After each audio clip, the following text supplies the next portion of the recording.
Hello, boys and girls of YouTube. Well, it's been a while since I made a video, and the last video was actually talking about actually talked about restoring this particular pinball machine.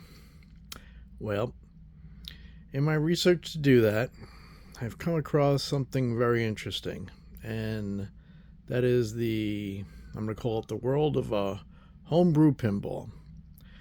Well, if you don't know what homebrew pinball is, basically it's making your own pinball machine, but you can do things theme wise that you might not be able to do or buy, I should say, from the big companies. Because when you have a theme that maybe is related to a movie or TV show or something that people can gravitate to and know about and are interested in, and seeing a twist on playing possibly a pinball machine with that theme, it costs money to do it. You have to license the ability to use that theme. Like I said, if it's something like a TV show, movie, or whatever. Now there are companies that definitely do that. Stern's big with it, obviously.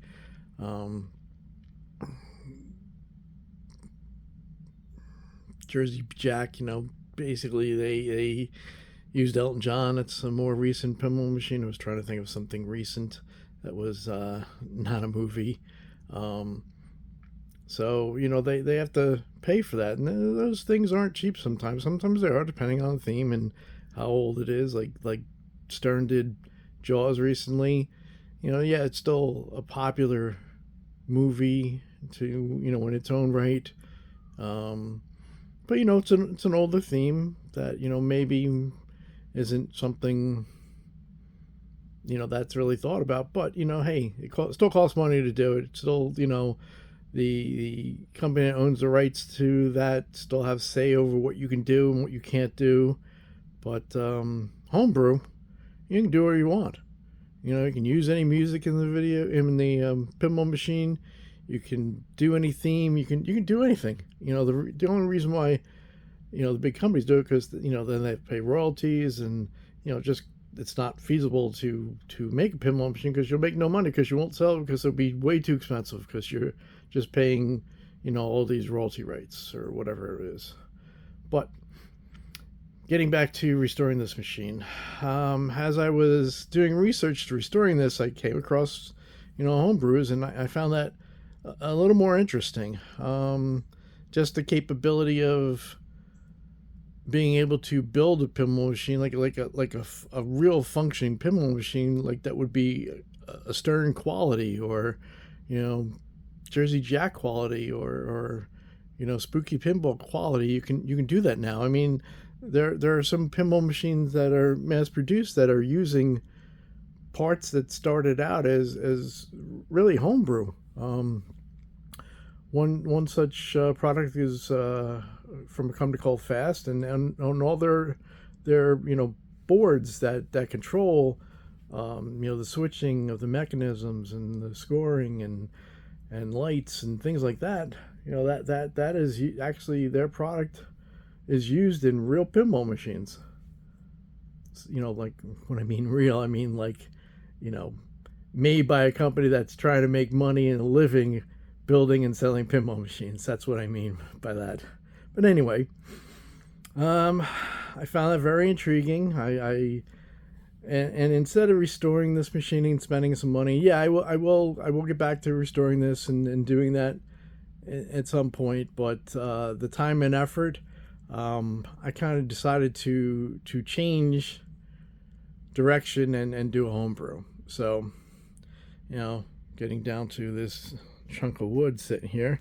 Well, this is going to be the start of the play field.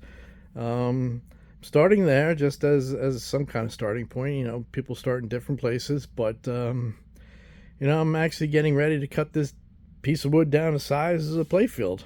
It's not the right wood to use for play field, but it's the right wood to use as what they call a white wood.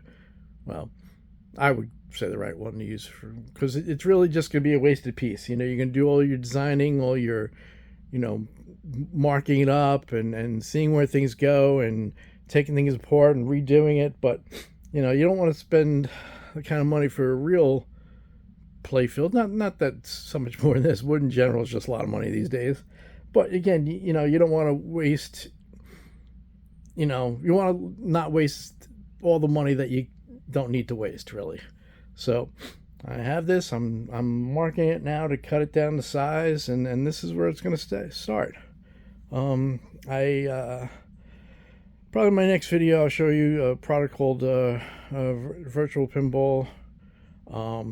It's what I use to kind of mock up the shots and what I think, and the physics in it's pretty good.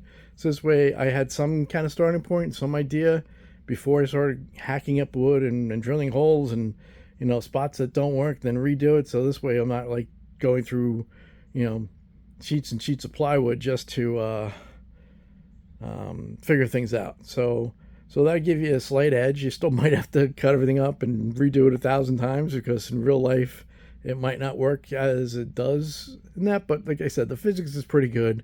It gives you a good starting point. So here we are. This is what I'm going to do. I will get back to restoring this at some point. Maybe it'll be a joint venture, because again, doing a homebrew pinball is definitely not any cheaper than going out and buying one.